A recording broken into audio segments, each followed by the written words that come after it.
Baik, Bapak Ibu, kita mulai. Warahmatullahi wabarakatuh.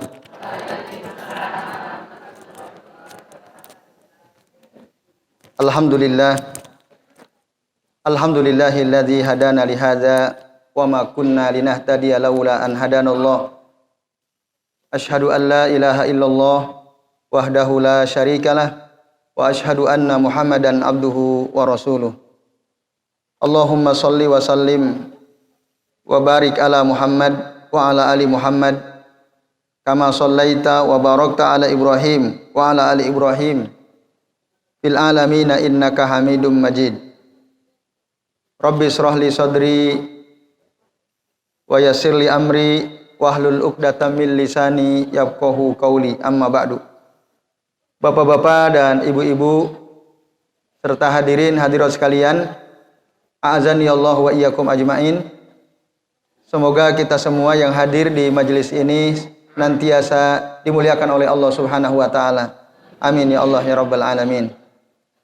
Alhamdulillah Bapak Ibu, pada pagi ini atas izin Allah kita bisa berjumpa kembali di kajian rutin ya Ahad pagi pekan ketiga ya untuk melanjutkan ngaji kitab Al-Adab Asy-Syar'iyyah minal Ahadits An-Nabawiyah yang ditulis oleh Syekh Abdurrahman bin Fahad Ad-Dawsari hafizahullahu taala. Pada pertemuan bulan lalu Bapak Ibu kita sudah membahas ya sampai adab-adab dalam memberikan nasihat ya sesuai dengan sunnah Nabi Shallallahu Alaihi Wasallam. Sampai itu ya, masih ingat ya? Nah, Bapak Ibu dan sekalian dan hadirin sekalian, kita akan lanjutkan masih terkait dengan adab dalam memberikan nasihat. Karena pada pertemuan yang lalu kita baru membahas sampai adab memberikan nasihat kepada pemimpin dan kepada ulama ya. Nah, sekarang kita akan bahas tentang adab memberikan nasihat kepada kaum muslimin ya secara umum. Dikatakan di dalam kitab ini oleh Syekh Abdurrahman Ad-Dawsari, beliau mengatakan ya yatadammanu an-nusu li amatil muslimin umuran ahammuha ya. Memberikan nasihat kepada kaum muslimin secara umum itu mengandung beberapa perkara ya. Yang paling penting di antara perkara yang dimaksud adalah satu, kata beliau, taujihuhum lima yuhimuhum fi amri dinihim.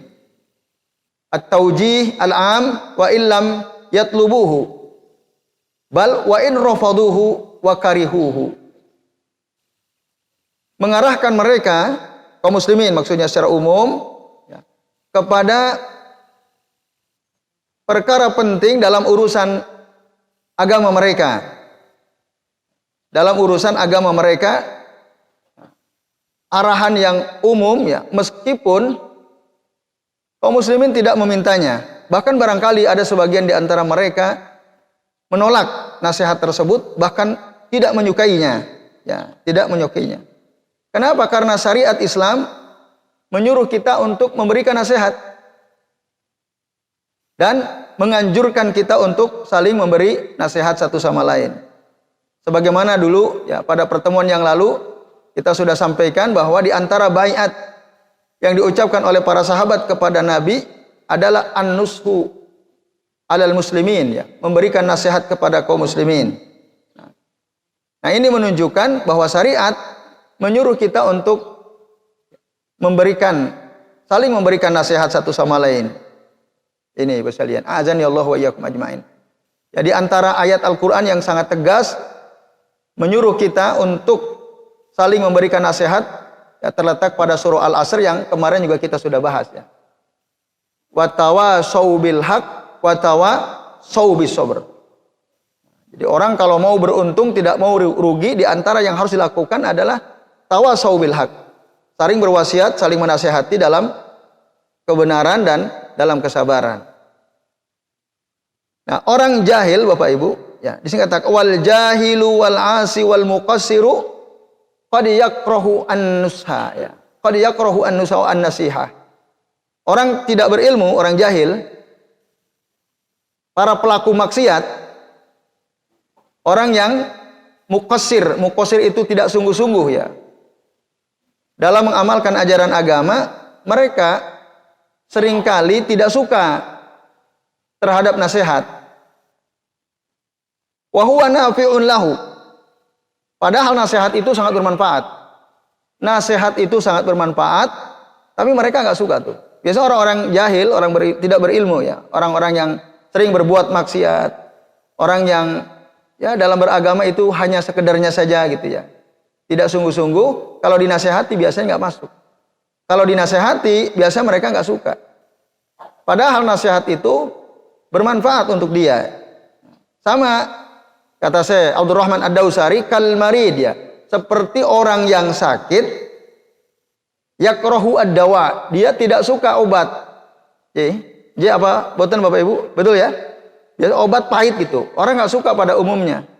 Tapi obat bermanfaat atau tidak? Untuk orang sakit bermanfaat. Begitulah ya perumpamaan nasihat bagi orang-orang yang tidak mau menerimanya. Sebenarnya manfaat, tapi dia memang tidak mau menerima. Nanti dia baru akan tahu betapa nasihat yang disampaikan oleh saudaranya, oleh temannya itu sangat bermanfaat untuk dirinya. Nah, ini Bapak Ibu dan hadirin sekalian, a'azani Allah wa iyyakum ajmain. Nah, kemudian poin berikutnya Bapak Ibu, taujihuhum inda taksirihim bitarki ma amara bihi as-syara'. Mengarahkan mereka ketika mereka tidak maksimal ya dalam menjalankan tuntunan syariat, bitarki ma amara bihi as-syara', ya as-syara'u, yaitu dengan meninggalkan sesuatu yang diperintahkan oleh syariat. Misal ada suatu kampung, di situ ada masjid. Tapi itu masjid seringkali ketika waktu sholat tiba nggak ada yang azan, gitu ya. Zuhur, asar lah terutama. Padahal sebenarnya ada kaum laki-laki di situ. Nah, tapi nggak ada yang azan. Nah, ini namanya mereka melakukan taksir. Taksir itu ya santai gitu, tidak sungguh-sungguh dalam menjalankan perintah agama. Padahal hukum azan ketika waktu sholat tiba, hukumnya apa Bapak Ibu? Wajib apa? Wajib apa namanya? Wajib kifayah, fardu kifayah. Artinya, kalau sudah ada satu orang yang azan, maka gugurlah kewajiban pada kaum muslimin yang lain. Tapi jika tidak ada satupun yang azan di masjid tersebut, sementara waktu sholat sudah tiba, bahkan sampai masuk sholat berikutnya nggak ada yang azan, maka dosalah seluruh kaum muslimin yang ada di kampung tersebut. Dosa itu, termasuk ibu-ibunya. Kalau ibunya diam saja, tidak nyuruh anaknya, tidak nyuruh suaminya, tidak nyuruh tetangganya untuk azan, diam nggak peduli, dosa semua itu. Nah, tapi ibu-ibu nggak boleh azan. Ibu-ibu tidak boleh azan. Boro-boro azan Bu ya. Bilang subhanallah saja tidak boleh ya, untuk mengingatkan imam yang keliru misalnya. Ibu-ibu nggak boleh. Tapi apa yang harus dilakukan ibu-ibu ketika imam keliru? Tepuk tangan. Tapi bukan tepuk pramuka loh ya Bu ya. Tepuk tangan. 1, 2 bisa ya. Bayangkan, mengucapkan subhanallah saja nggak boleh. Apalagi azan ya. Nanti suaranya terdengar kemana-mana. Itu bahaya. Ya, itu orang liberal tuh yang di Amerika ada tuh ya, muadzinnya perempuan itu ya. Imamnya perempuan, muadzinnya perempuan. Nah, itu nggak benar. Nah, baik Bapak Ibu dan hadirin sekalian, contoh itu ya. Jadi ada sebagian orang dia melakukan taksir. Taksir itu nggak maksimal di dalam menjalankan syariat agama kita ya, agama Islam. Atau ya, mereka melakukan manaha anhu asyar'u, yang dilarang oleh syariat. Misalnya satu kampung hampir semuanya melakukan ya kemaksiatan gitu ya. Jadi pas ronda biasa main remi gitu ya. Itu pun pakai uang pula misalnya. Nah, ini. Terus kalau ada acara rame-rame selalu ngundang penyanyi dangdut gitu ya. Ada ya? Agustus pasti itu ada dangdut acaranya itu. sambil senam joget-joget bersama campur baur ya. Nah, misal itu contoh. Terjadi atau tidak Bapak Ibu yang seperti itu? Terjadi. Dilarang atau tidak? Jelas dilarang. Ya, jadi kita ada ngadain acara di kampung, ada ngundang penyanyi ya, organ tunggal, penyanyinya seksi-seksi gitu ya. Nah, terus ada senam pula. Senamnya bercampur baur bapak-bapak, ibu-ibu, laki-laki, perempuan di satu tempat yang sama. Pemandunya juga perempuan, pakaiannya seksi, teriak-teriak, diiringi musik yang sangat keras. Terjadi nggak itu? Oh, terjadi. Ini kemaksiatan bukan? Jelas kemaksiatan. Nah, misal ya ada warga satu kampung melakukan hal tersebut. Nah, ini namanya fa'ala ma naha anhu asyar'u. Nah, sama saja, apakah hal itu mereka lakukan dengan sengaja? Sawaun akana dzalika minhum ta'ammudan am kana ala jahlin bi syar'i. Atau mereka lakukan itu karena nggak tahu gitu, nggak tahu hukumnya secara syariat. Kira-kira Bu, kalau kita tanya orang-orang itu tahu nggak? Kalau kumpul berikhtilat, bercampur baur, ya senam pakai musik, lalu dipimpin oleh seorang wanita yang pakaiannya seksi, teriak-teriak. Nah, ibu-ibu pun begitu, bajunya juga seksi-seksi gitu ya. Itu misalnya, nah, mungkin nggak di antara mereka itu sebenarnya nggak tahu kalau itu tidak boleh? Mungkin nggak tahu. Jadi anggapnya biasa saja, dianggap biasa saja misalnya. Nah, itu namanya amkana ya, anjahlin bisyar'i. Mereka melakukan perbuatan tersebut karena tidak tahu hukum syara'nya. Maka kalau kita yang sudah tahu melihat keadaan seperti itu, jangan dibiarkan. Sampaikan bahwa ini tidak boleh gitu. Yang boleh seperti ini, yang begini enggak boleh. Oh, senam boleh. Tapi kalau bisa dipisah bapak-bapak dan ibu. Kalau bisa ada pembatas, pakaiannya tidak ya memperlihatkan lekak-lekuk tubuh misalnya. Terus pemandunya nggak usah yang perempuan, laki-laki bisa nggak jadi pemandu senam? Bisa, gitu. Yang pakaiannya sopan bisa dilakukan. Dan nggak usah biar ramai acara kita, nggak usah pakai penyanyi dangdut segala macam. Cukup misalnya pakai pemandu yang lucu, yang bisa menghidupkan suasana, gitu kan? Nanti ada door prize dan lain sebagainya, kan ramai juga itu. Bisa nggak ramai Bu? Tanpa penyanyi dangdut bisa ramai atau tidak? Bisa. Nah, kita kasih tahu. Nah, itu nasihati, jangan dibiarkan. Kenapa? Karena kalau kita biarkan, nah ini adalah perintah agama. Nanti payastamiruna ala amayatihim. Mereka akan terus menerus melakukan perbuatan keliru karena ketidaktahuan mereka. Maka perlu. Nah, Bapak Ibu dan hadirin sekalian, a'azani Allah wa iyyakum ajmain. Nah, kalau enggak nanti akan terus menerus ya terjadi kebatilan, kemungkaran di mana-mana. Bapak Ibu mungkin pernah lihat kan, ada satu kampung senam di serambi masjid ya. Ya kan? Ada video viral juga tuh. Sampai panitianya minta maaf itu. Dan diviralkan juga. Bahkan ada joget-joget mahasiswa di dalam kampus. Di dalam masjid ya, di masjid afwan. Di masjid. Boleh atau tidak joget-joget di masjid? Wah, nggak boleh itu jelas. Masjid bukan tempat joget. Oh, dulu ada katanya zaman Rasul. Orang-orang Habasyi disaksikan oleh Nabi, bahkan oleh Aisyah radhiyallahu anha. Itu bukan joget-joget. Mereka latihan perang. Gitu. Latihan ketangkasan, bukan joget. Nah, yang terjadi di negeri kita yang belum lama viral juga kan, mahasiswa perguruan tinggi Islam, mereka melakukan joget-joget di dalam masjid. Nauzubillah itu ya. Nah, ini kan kemaksiatan. Maka perlu dinasehati, jangan dibiarkan gitu, supaya itu tidak terjadi dan terus-menerus. Akhirnya nanti kalau itu dibiarkan, di masjid-masjid yang lain akan terjadi juga. Padahal Allah mengatakan, innama buniyal masajidu lis-shalah wa li dzikrillah wa li qiraatil Qur'an.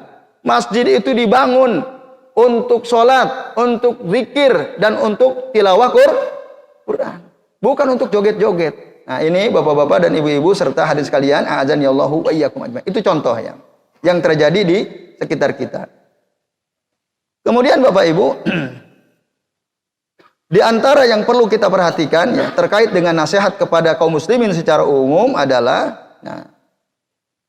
kita harus mengingatkan mereka jangan sampai mereka tertipu oleh diri mereka sendiri, oleh harta mereka sendiri, dan oleh kedudukan mereka sendiri. Tertipu misalnya karena dia seseorang yang punya kedudukan, dihormati, dan punya harta juga misalnya. Secara ekonomi dia kelas atas gitu ya. Lalu dia tidak pernah nampak kelihatan sholat berjamaah gitu ya. Padahal ada di rumah. Nah ini kan taksir juga. Nah maka dalam keadaan seperti itu kita ingatkan kaum muslimin ya. Jadi kita ini disuruh oleh Nabi untuk sholat, dan kalau bisa sholat berjamaah. Karena Nabi mengatakan sholatul jamaati afdalu min sholatil fardhi bi sab'in wa isrina darajah. Jadi sholat berjamaah itu lebih utama 27 derajat daripada sholat sendirian misalnya. Atau dalam Al-Quran surah Al-Baqarah ayat kalau tidak keliru ayat 41, Allah Ta'ala berfirman, aqimus sholah wa atuz zakah warka'u ma'ar raki'in katanya. Dirikanlah sholat, tunaikan zakat, dan rukulah kalian bersama orang-orang yang ruku, kata Allah. Maksudnya apa? Al-Imam Syekh Abdurrahman bin Nasir As-Sa'di rahimahullah dalam kitab Taisir Karimur Rahman fi Tafsir Kalamil Mannan mengatakan, hadhil ayat ini menunjukkan tentang apa? Wajibnya sholat berjamaah bagi mereka yang tidak punya uzur. Yang tidak ada uzur itu wajib. Karena Allah menyuruh warka'u ma'ar raki'in. Nah ini Bapak Ibu dan hadirin sekalian rahimani wa rahimakumullah. Kemudian di antara bentuk nasihat kepada kaum muslimin secara umum adalah at-ta'awun ma'ahum alal birri wat taqwa. Jadi saling membantu bersama mereka dalam kebaikan dan ketakwaan. Jadi kalau ada acara baik, sesuatu yang baik kita bantu, saling bantu.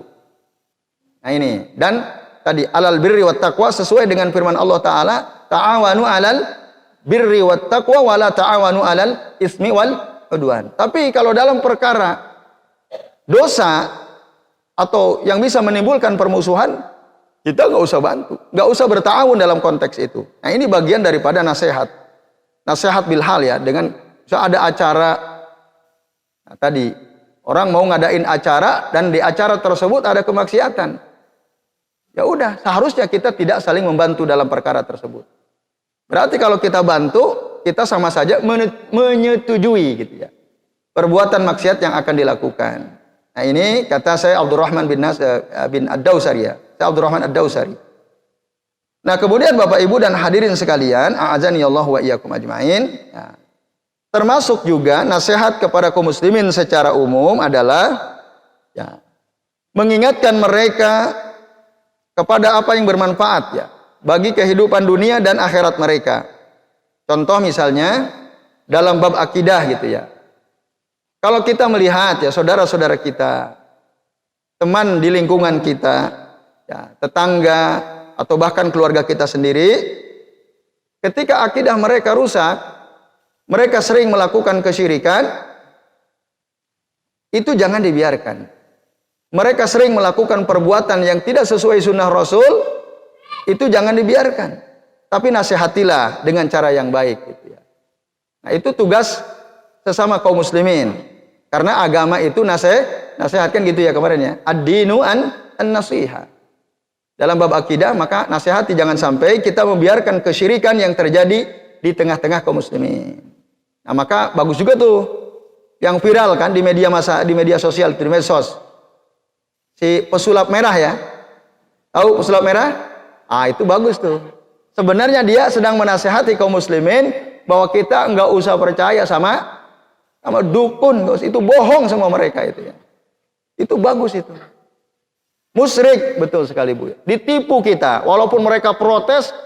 Ah itu biasa. Orang kalau pasiennya jadi berkurang kan? Si dukun-dukun itu mengaku ketika muncul si pesulap merah, mereka merasa pemasukannya berkurang kan gitu ya. Kata orang komentar, lah ente kan bisa membuat orang lain kaya, gitu kan? Bisa membuat ya rezeki orang melimpah lah. Kenapa? Kok bingung gitu ya? Nah, buat aja diri ente kaya raya, rezeki ente melimpah kan gitu. Nah ini ya itulah keanehan dukun ya. Nah maka apa yang dilakukan oleh si pesulap merah ini satu fenomena menarik, bagus, dan itu sesungguhnya dia sedang menasehati kaum muslimin secara umum akan bahayanya datang ke dukun. Ya, mungkin kalau ustadz yang ngomong, kiai yang ngomong, nah, Rasulullah SAW bersabda, apa kata Rasul? Man ata kahinan, barang siapa yang datang ke dukun, au ramalan, atau datang ke tukang ramal, fasaddaqahu bima yaqul, lalu dia percaya dengan apa yang dikatakan si dukun dan peramal itu, faqad kafara bima jaa bihi Rasulullah SAW katanya. Nah, kata Nabi ya, maka sungguh dia sudah kafir terhadap apa yang dibawa oleh Rasul SAW. Mungkin orang nggak masuk gitu ya.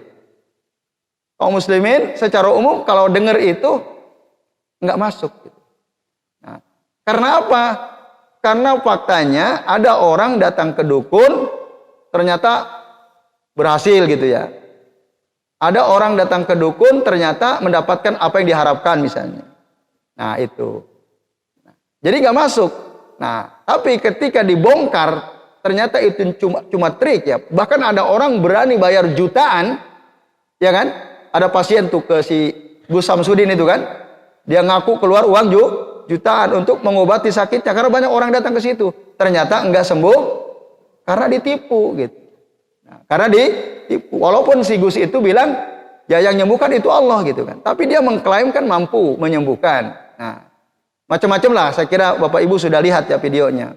Jadi dia bisa mentransfer penyakit ke kelapa gitu ya. Kalau Bapak Ibu pernah lihat tuh videonya kan. Jadi kelapa itu pas dibuka ternyata isinya apa? Lumpur, isinya apa? Rambut. Wah ini Bu, Pak gitu. Jadi sampean ini disantet, buktinya ini. Padahal itu tipu daya saja. Dan si pesulap merah membongkar itu. Ini nasihat, sangat penting dalam bab akidah. Ya. Akhirnya orang jadi tersadarkan, oh iya. Mulai sekarang emang nggak usah ke dukun. Nabi sudah menjelaskan itu. Nah ini Bapak sekalian. Kemudian misalnya, ya. Kalau kita melihat kaum muslimin, saudara kita, tetangga kita, dalam sholatnya, dia nggak pernah sholat kecuali hari Jumat, atau bahkan mungkin nggak pernah sholat kecuali hari raya Idul Fitri dan Idul Adha. Itu jangan dibiarin, jangan dibiarkan, nasihati dia, ya supaya sholat. Dan kita tahu dia seorang muslim gitu ya. Kalau non muslim ya tentu tidak perlu. Karena mereka tidak, ya, walaupun sholat kalau tidak mengucapkan 2 kalimat syahadat tidak akan diterima. Tapi kalau dia muslim, jangan dibiarkan, nasihati. Nah, karena itu perintah agama tadi. Kalau kita biarkan berarti kita tidak menunaikan kewajiban ya kita ya, untuk menasihati sesama kaum muslimin. Nah, ini Bapak Ibu dan sekalian ya. Ya termasuk. Kalau kita lihat ada orang sholatnya itu nggak benar. Itu jangan dibiarkan. Ya. Kami ada ya salah satu jamaah di masjid kami ini kalau sholat itu tidak sesuai dengan tuntunan Rasul Shallallahu Alaihi Wasallam. Tapi rajin jamaah. Sholatnya itu nggak benar. Ya, ada 2 lah yang pernah kami alami sendiri ya. 3 bahkan. Jadi ada orang dia itu setelah selesai sholat asar selalu sholat 2 rakaat. Selalu sholat 2 rakaat. Awalnya kami tidak memperhatikan, tapi ada jamaah lain ngomong, "Tad, itu orang loh, coba antum perhatikan," katanya. Kenapa Pak? Dia itu setelah selesai asar pasti sholat 2 rakaat. Ini coba saya perhatikan, oh iya ternyata. Nah itu jangan dibiarkan. Tapi jangan juga langsung dikatakan ente salah, enggak. Saya tanya dulu, saya panggil. Nah dia anak kos gitu ya, anak kos kuliah di salah satu perguruan tinggi yang ada di Jogja. Nah saya tanya, Mas jenengan kalau habis sholat asar kok sholat 2 rakaat, itu sholat apa jadi saya tanya? Sholat apa? Nah dia bilang Ya sholat ba'diyah gitu. Sholat ba'diyah Pak. Sholat rawatib. Oh apa ada? Jenengan pernah membaca ada hadisnya dari Nabi atau pernah dengar? Ya kan abis sholat ada sholat rawatib tuh kata dia. Ada sholat rawatib ba'diyah. Nah, jadi dia belum paham kalau setelah asar itu tidak ada sholat rawatib, tidak ada sholat ba'diyah. Nah kita nasihati. Jadi begini mas, hadis ya dalam hadis Rasul mengatakan la sholata ba'dal asri hatta tagruba asyamsu. Tidak ada sholat setelah asar sampai tenggelam matahari. Oh gitu ya Pak? Iya. Oh nggih matur nuwun kata dia. Terima kasih. Nah, setelah itu dia nggak pernah sholat lagi. Nah, itu penting nasihati. Tuh. Yang kedua, ada orang sholat, dia setiap kali sholat pakaiannya rapi, luar biasa. Kayak eksekutif lah ya. Bahkan sering sholat pakai dasi. Ya. Sholat pakai dasi sholat. Tapi setiap kali sholat sering menguap. Dan tidak ditutup mulutnya, habis gitu pakai suara menguapnya. Wah gitu. Itu orang risih semua. Ini. Nah, ternyata dia berhari-hari mampir sholat di situ ya. Akhirnya kami tanya, Pak jenengan dari mana? Nah saya dari sana. Dari yang jauh lah, bukan dari Jogja ya. Dari luar kota. Lalu kata dia, sekalian, nah, ya saya lagi cari pekerjaan. Makanya dia rapi terus gitu. Nah, lalu kami nasihati, jadi gini Pak, ya masih muda ya masih mungkin juga kelihatannya belum berkeluarga ya. Jadi gini Mas, jenengan kalau sholat bagus, bahkan selalu berusaha di shop yang pertama itu, ya. Cuma yang perlu diperbaiki, nah, ketika menguap itu kalau bisa jenengan tutup, ya mulutnya ditutup dan usahakan jangan pakai suara. Nah, itu ya ada contohnya tuh, wah gitu ya. Nah, itu. Kenapa? Karena kata Nabi apa? Idza tasa'aba ahadukum, apabila salah seorang di antara kalian menguap, fal yaruddahu mastata'a, maka ya tolaklah dia semampu kita. Maksudnya jangan dibiarkan menguap. Bisa nggak kira-kira kita tolak menguap itu? Bisa ya. Gitu ya. Nggak jadi menguapnya ya. Nah gitu. Atau falyadhu yadahu fi ya. Atau dia letakkan tangannya di mulutnya. Dia tutup. Itu. Nah itu bahaya nanti. Apalagi kalau sampai bersuara, syaitan ketawa itu Bu. Kata Rasul, syaitan tertawa. Bahkan bisa masuk tuh. Nah itu kami sampaikan kepada orang tersebut. Oh akhirnya dia paham. Nah itu karena kejahilannya, nggak ngerti. Nah terus ada satu lagi. Kami melihat nih orang jamaah rajin. Bahkan hampir datang selalu di awal waktu. Ya. Tapi ketika sholat, ruku, pas ruku itu, tangannya diletakkan di tulang depan betis. Tulang apa namanya tuh? Bagian depan betis. Ya. Tulang kering. Itu selalu saya perhatikan seperti itu ya. Saya kira itu hanya sekali dua kali. Tapi saya perhatikan ternyata selalu seperti itu. Nah, Bapak Ibu dan hadirin sekalian, nanti kita akan sampaikan juga adab-adab dalam memberikan nasihat ya. Ini saya baru cerita kasus. Nah, akhirnya saya agak sulit menemukan kesempatan yang pas untuk menasehati si Bapak ini. Sampai suatu ketika, nah ada kesempatan, tentu atas izin Allah Ta'ala, hanya ada saya dan si Bapak itu berdua, nggak ada orang lain. Nah itu pun beliau lagi mau ngambil perkakas ya, di gudang di masjid itu. Nah, saya pas keluar dari masjid, saya pura-pura nanya untuk acara apa ini Pak? Oh ada kumpul di rumah, anak-anak muda katanya. Ya, pas anak saya kebagian ketempatan gitu, oh Nji. Terus saya tanya, Bapak lututnya sakit Pak Nji? Ya, saya tanya, Bapak lututnya sakit Nji? Boten kata dia, enggak saya enggak sakit. Bener saya pegang lututnya, enggak apa-apa. Nah terus saya tanya, kok Bapak kenapa kalau Bapak ruku waktu sholat tangannya di tulang kering? Lah emang kenapa? Kata dia. Emang kenapa Tad?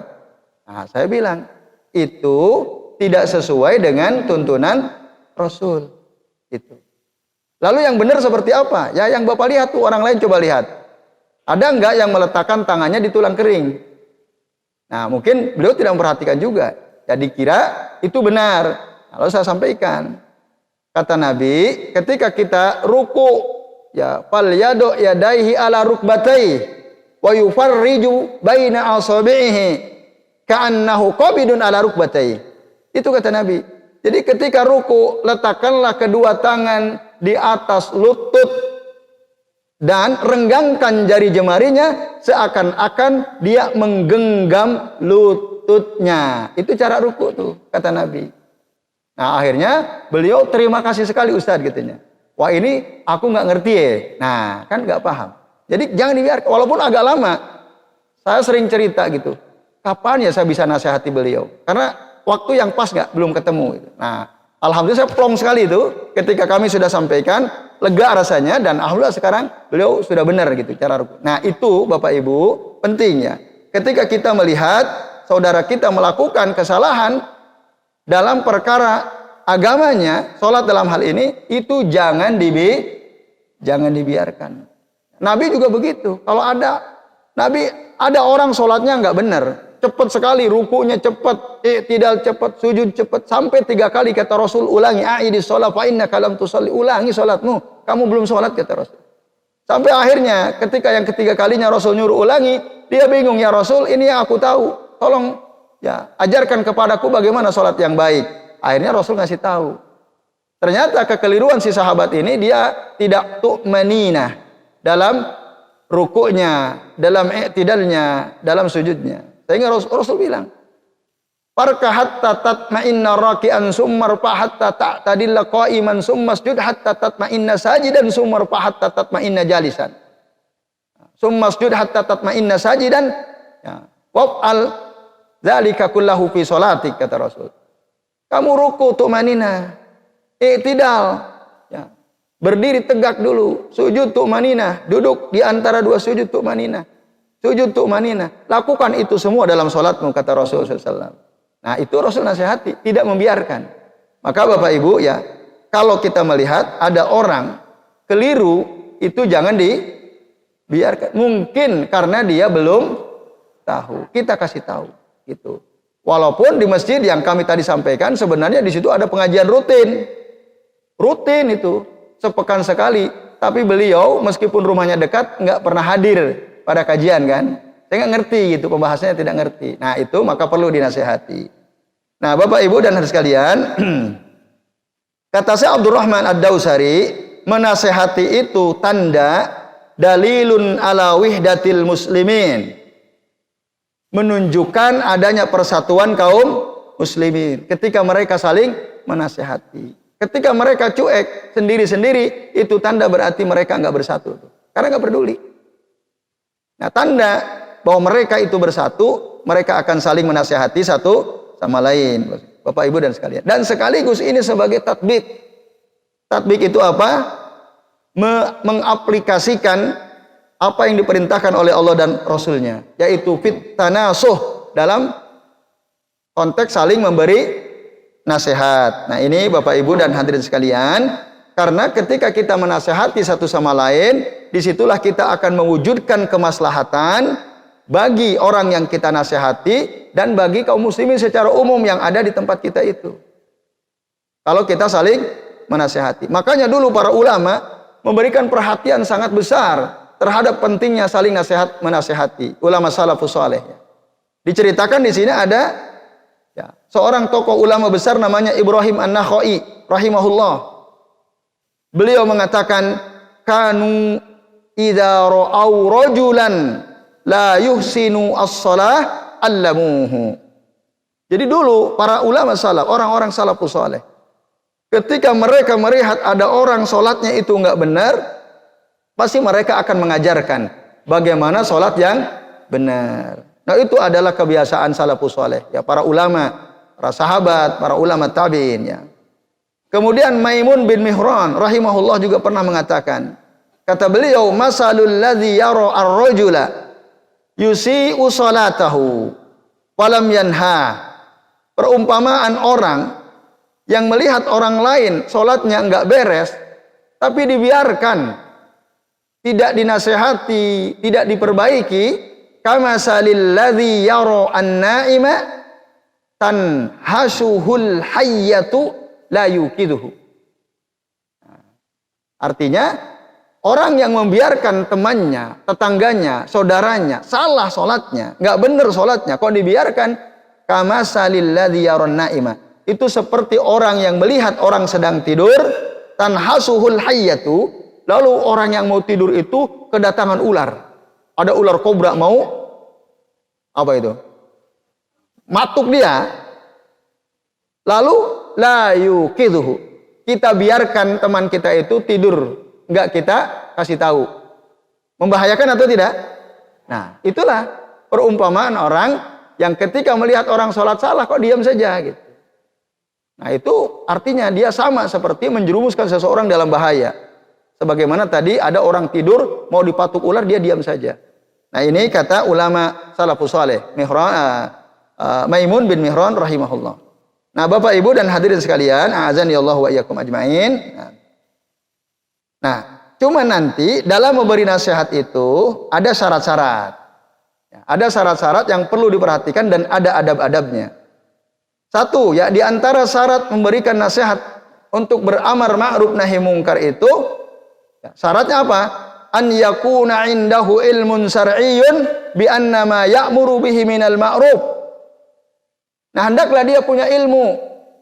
Harus tahu ilmunya, ilmu syar'inya. Bahwa apa yang dia akan perintahkan kepada orang lain itu ada ilmunya, ada dasarnya. Jadi jangan asal nyuruh, tapi ada ilmunya. Seperti yang tadi kami sampaikan, ya, ketika ada orang menguap, itu kan keliru. Nah, kita harus tahu ilmunya.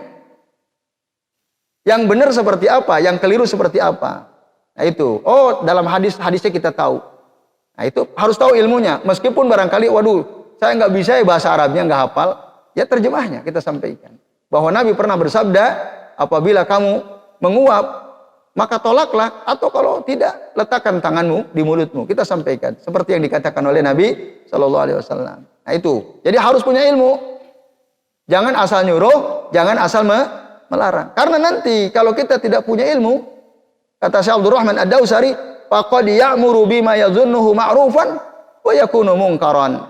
Bisa jadi yang menurut dia ma'ruf ternyata itu mungkar. Wa ma yadhunnuhu, ya, mungkaron wa yakunu ma'rufan, atau sebaliknya, sesuatu yang sebenarnya ma'ruf karena dia enggak ngerti ilmunya lalu dia anggap itu mungkar, padahal itu ma'ruf. Nah, itu bahayanya kalau kita mau menasehati tanpa ilmu. Jadi syaratnya aliman, tahu ilmunya, ya, minimal ilmu terkait dengan apa yang akan dia nasihati. Jadi orang yang mau ngasih nasihat itu tidak harus ulama, tidak harus. Kita orang biasa pun boleh, asal kita tahu ilmunya pada bab di mana kita akan menasihati orang tersebut. Tidak, syaratnya tidak harus jadi ulama besar, enggak. Nah, mungkin ada sebagian orang kan mikir, wah, ini bukan paknya saya, ini saya orang biasa, orang awam, saya nggak ngerti. Padahal dia ngerti itu salah gitu. Karena dia udah pernah belajar, udah pernah mendengarkan di majelis ilmu, dia ngerti itu salah. Tapi karena dia merasa saya bukan ulama, saya orang biasa, wis tropo, biarin aja. Nah, ini nggak benar. Kalau kita udah ngerti, tahu ilmunya, sampaikan. Meskipun kita bukan ulama. Nah, ini Bapak Ibu dan hadirin sekalian, azan ya Allah wa iyyakum ajmain. Nah, kemudian adabnya apa? Ada adab bagi orang yang akan menasehati dan ada adab bagi orang yang dinasehati.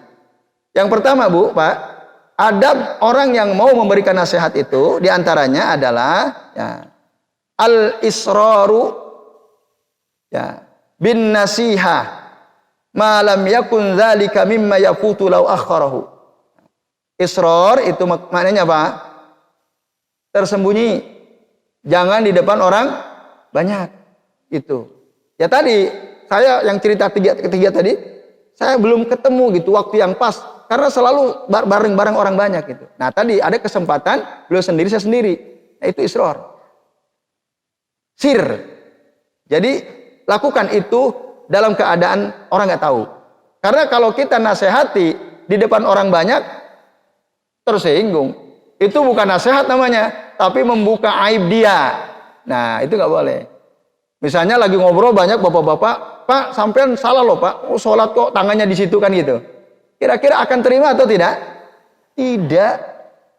Ini kurang ngajar ini orang. Paling gitu dalam hatinya kan. Nah, menjelek-jelekan saya di depan umum. Maka lakukan secara israr. Yang kedua ar-rifqu fin nasihah. Ar-rifqu itu apa? Lembut waktu memberikan nasihat. Tanya dulu, ya Bapak begini atau enggak? Kok kenapa begini dan seterusnya. Baru nanti pas kita tahu kondisi yang sebenarnya kita nasihati. Kemudian ya, ikhtiyarul waqti wal makanil munasib li ibda'in nasihat. Pilih waktunya. Pilih waktu yang pas, pilih tempat yang pas. Al-munasibaini. Jadi jangan asal tempat, jangan asal waktu. Pilih yang pas.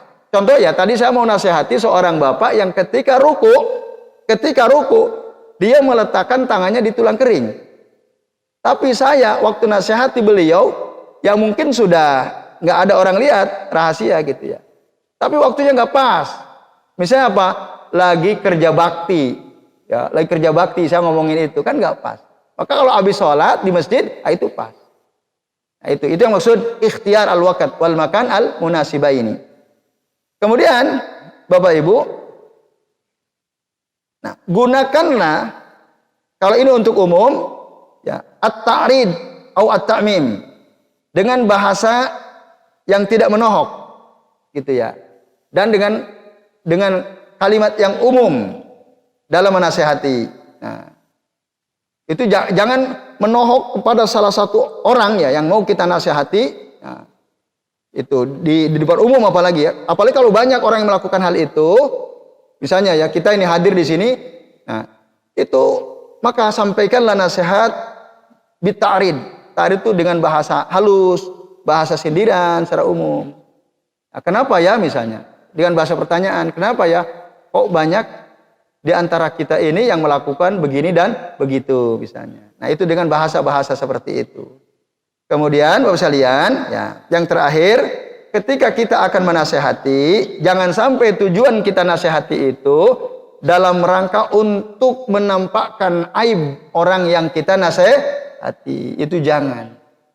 Hindari itu. Nah, tapi berusahalah sebaik mungkin, sesempurna mungkin, dan juga bukan dalam rangka untuk balas dendam. Dulu dia nasihatin aku, sekarang aku balas dendam mau nasihatin dia. Oh, nasihatin kok balas dendam. Itu enggak, karena dia merasa, wah, aku kok dinasihatin sama dia, sekarang giliran aku nasihatin. Enggak. Nasihat bukan dalam rangka itu, tapi tadi untuk mewujudkan kemaslahatan bagi ya orang yang dinasihati, khususnya juga bagi yang lain ya kaum muslimin. Nah, terakhir Bapak Ibu dan sekalian, ya, nasihat adab bagi orang yang diberi nasihat. Itu juga ada adabnya. Mungkin saja kan dalam kehidupan sehari-hari kita menjadi pihak yang mungkin atau tidak Bapak Ibu?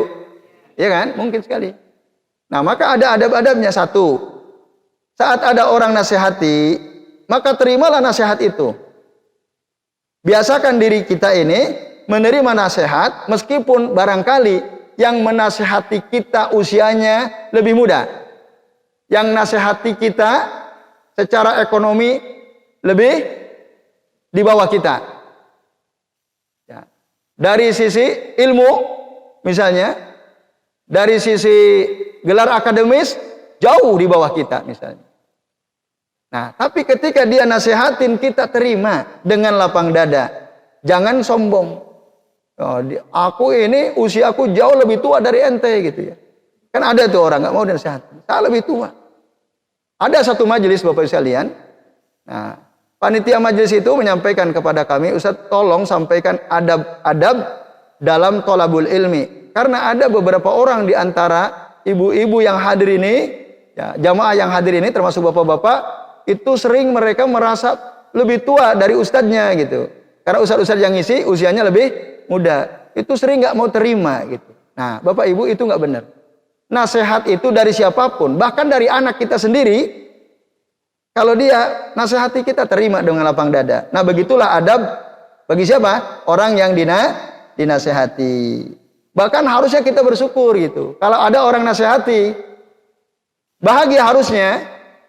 Ya, kita dinasihati oleh orang. Sampai-sampai Umar Ibnul Khattab radhiyallahu anhu mengatakan, ahabbun nasi ilayya, kata beliau. Kata Umar Ibnul Khattab. Ya, dalam kitab At-Tabaqat Al-Kubra li Ibn Sa'ad. Ahabbun nasi ilayya man rafa'a ilayya uyubi. Itu kata Umar. Orang yang paling aku cintai adalah orang yang menunjukkan aibku. Orang yang menunjukkan kepadaku aibku katanya. Ini kamu salah Umar, ini salah, yang benar gini. Itu Umar senang sekali kalau ada orang seperti itu. Nah, itulah orang yang paling dicintai oleh beliau. Nah, ini betapa sahabat Nabi itu ketika dinasihati senang.